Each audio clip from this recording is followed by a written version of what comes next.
The big game is fast approaching, but wait, you still haven't got your tickets. You've spent hours searching, but you're still confused about ticket prices. Time to stop searching. Visit ticketcompare.com. We compare ticket prices for all the popular leagues and tournaments for you. We work only with the most trustworthy sites, so you can have peace of mind when buying your tickets. Compare prices, buy tickets, get to the game. Ticketcompare.com. Buying tickets made simple. What's that?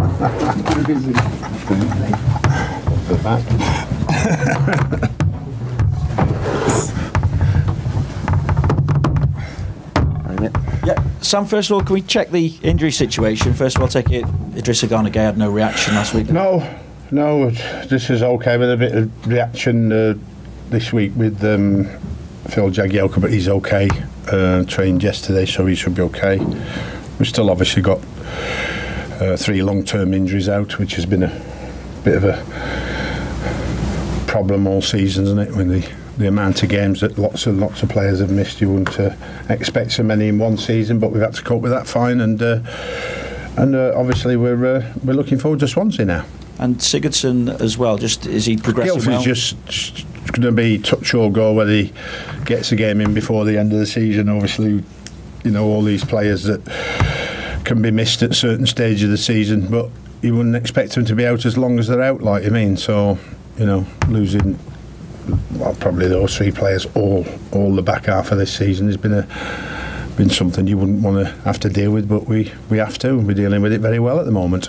It's something you touched on after the Merseyside derby, but have you spoken to Wayne Rooney this week after his reaction to being substituted? And how's that track? We speak every week, so. Well, I didn't expect you not to speak, but with regard to specifics. I think he said he had a really good game of golf this week as well, so yeah, well, we're all right, no problem. And there's no problem with Yannick Bolasie, and there's no problem with Tom Davies, and there's no problem with Wayne Rooney. All 3 of those players, by the way, are substituted last week. But is Wayne happy at the moment in terms of his role at the club?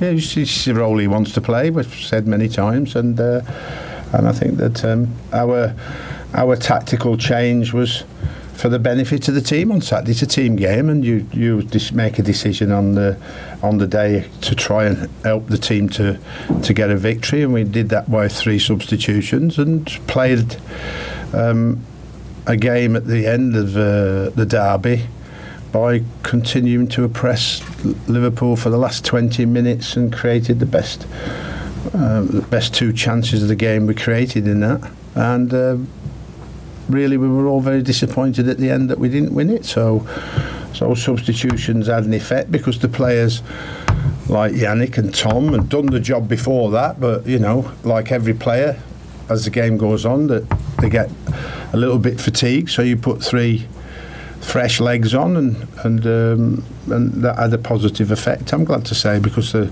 last thing you want to do as a manager when you make a substitution is for it not to have a positive effect on the team, and those substitutions did, to the point where we nearly gave everybody, you know, one of the best weekends this season, but unfortunately just down to, in the end, our finishing, we didn't manage to do that. With Wayne, though, and when you see a reaction and his disappointment at being substituted, do you have to remind him of his responsibilities, or do you almost welcome a player being upset at substitution? Of course, you're asking players to be angels again. Stop it. You know, for God's sake. I mean, we live in a politically correct world as it is now. It'll be not so long ago where if somebody stamps the feet, we'll be saying you can't do that. You know, a reaction from a player when he comes off of disappointment is to be expected. One would ask him not to do it in the public eye, but sometimes that can't be helped. And a man as proud of being an Everton fan as him and playing for Everton, that's where the reaction came from. And as you mentioned, Yannick, he seemed to receive a bit of an adverse reaction from the crowd at times at Goodison last week. I didn't hear it, so I see an adverse reaction from every crowd, and particularly if you do a pass wrong, there's a reaction negatively from the crowd. If you do a pass right, there's a positive reaction. And all I can remember is the roar of the Everton fans trying to suck the ball in the back of the net in the last 20 minutes. You know, so we did a job on Liverpool by nullifying that outstanding attack, even though they changed the team around. Yes, they changed the team around. but you've still got to go and beat them, and by beating or having the chance to beat Liverpool, you stop their goal scoring prowess, and that's what we did. And then we ended up finishing the game the better and nearly won that game. You know, it's just so disappointing because of how long it's been. 17 games, like you mean. So, you know, for me, when you look at the derby this year, the derby away 1-1, you know, and then the derby at home 0-0 in one season could have been a victory, or should have been a victory if it had been a bit better finishing. And so in the context of that, in a season that's been difficult for everybody, it's not so bad against our local rivals, who are being praised, rightly so, for how brilliant that they are this season, but they haven't managed to beat us, and they've only scored one goal in the league against us when they've got the outstanding goal scoring abilities that they've got. And don't forget, in the cup they were very lucky to win in the last, well, not very lucky, it was our fault on the header in the last minute in the FA Cup. Where would you say Yannick is at, though? Have you got to be patient with him after that long-term injury? So yeah, I mean, your cruciate ligaments is like many long-term injuries at a football club. Is when they come back, everybody expects them to be what they were before they got the injury, and while fit, it's you know, sometimes a little bit longer for others than it is for. Takes a little bit longer for others than it does for other players, like I mean. So it's taken Yannick a little bit longer to get into his stride. On the reverse of that, he hasn't taken Seamus Coleman quite as long, you know. So we have to just be patient and allow him to get back to his best. But the more he plays, the better he'll get. With you effectively safe now, what are you looking at from your players between now? Not to be complacent, not to switch off, and not to allow themselves to slip on the levels that they need to get to fight against the team, against Swansea, who are fighting relegation, because that's you're meeting the team head on Saturday, who are needing points to avoid the drop, and the crowd come to get behind them. So we have to be at our best against Swansea, and we have to continue to improve. We all know our difficulties this year haven't been at home, our difficulties have been away, and we have to try and put together a performance like we did at Stoke last time we were away. I hope the weather's not as bad, we've got to get a result, and you know, the home form and the home performances of having only lost to Manchester United and Man City, as much as I'd like to be them, they're the two top teams in the Premier League. So home form has been fantastic, but we've just got to maintain away results now. I suppose the bare minimum you're expecting from Swansea is maximum work rate, given, as you say, the position they're in the table. Well, they had a good turnaround from a difficult position, and then we're facing the fact that they play at home and play a different system. There's not that many teams playing three at the back in the Premier League, so there's three at the back for Swansea, unless the manager changes it last minute, but that's been their regular shape recently. So we don't play that way. So there's a can our system be better than their system on the day? So that is our challenge, to make our system produce more than theirs, and really to go out and I think try and score the first goal, because when that happens, then everything becomes very panicky and nervous in that position, as you all know. I've been in that position before many times in recent years, and you know, if you lose the first goal when you're fighting down that bottom end, it's very difficult to come back from that. The fact that they've got a fighting chance of escaping relegation, how much credit does Carvalhal take after coming in as manager? Done great. I think that you know, he's, in terms of his initial impact, like we all want to have, like I had and many managers have had, that's it. It's whether you can maintain it or not. That's the factor. We've continued to pick up points, so we've not got involved in that relegation battle, which is what happened when I first arrived.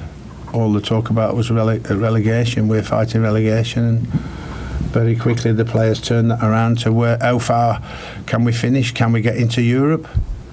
We've struggled to maybe get to that far, but we've certainly put ourselves in a position to finish strongly this season with the last 5 games and try and get as many wins as we can. Sam, as you say, it's been a difficult season. What, in your opinion, needs to happen now in the summer? How much work needs doing with this squad? I think our difficulties have come in many different angles, and that will be something that you would look at the end of the season and assess and evolve. And it's who are we going to move on? Who are we going to keep? Can we move them on? Who are we going to recruit? And pre-season for everybody. At the start of pre-season, how many players can we have at the start of pre-season that will develop themselves from the start of pre-season to the start of the season to hit the ground running?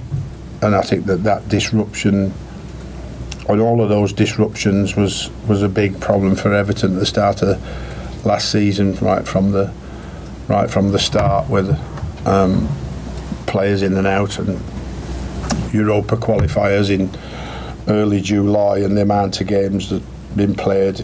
Long-term injuries have played a major part, and I think there was 9 injuries when I got here, and still major injuries of long-term injuries you wouldn't want to have. And I think all those difficulties have contributed to a difficult season for everybody. But we've released ourselves from those pressures, and we've playing for as many points as we can possibly get now to finish the season as high as we can, and then I think fans who have supported us and who have gone out and already spent the money on new season tickets at I believe a record level shows that they're all looking forward to next season, and hopefully we can deliver more. Has there got to be investment in the squad though if you're going to have a better season? Just depends on how much money is available when we speak to the board, and then it depends on who we sell, because I think there's no doubt at 38 professionals it's too many. So I think we need to lessen that number of players and reduce it to 25, 26, 27, and try and get better quality. I think that in terms of rather than quantity, we want quality a bit more in certain areas, and we've got to give great praise to our young players, who we have played more than anybody else in the Premier League at under 23 and under. We've ramped up numerous games for young players who nobody else has even tried to even get anywhere near, even Benymaningame recently coming on, and they've had a fantastic experience in the hope that they will even improve next season in what they've done. So you've got Joe Kenny, Mason Holgate, Dominic Calvert-Lewin, Benymaningame, Tom Davis, all with all that experience of highs and lows that will stand them in good stead to become even better players next season. Okay guys, thank you.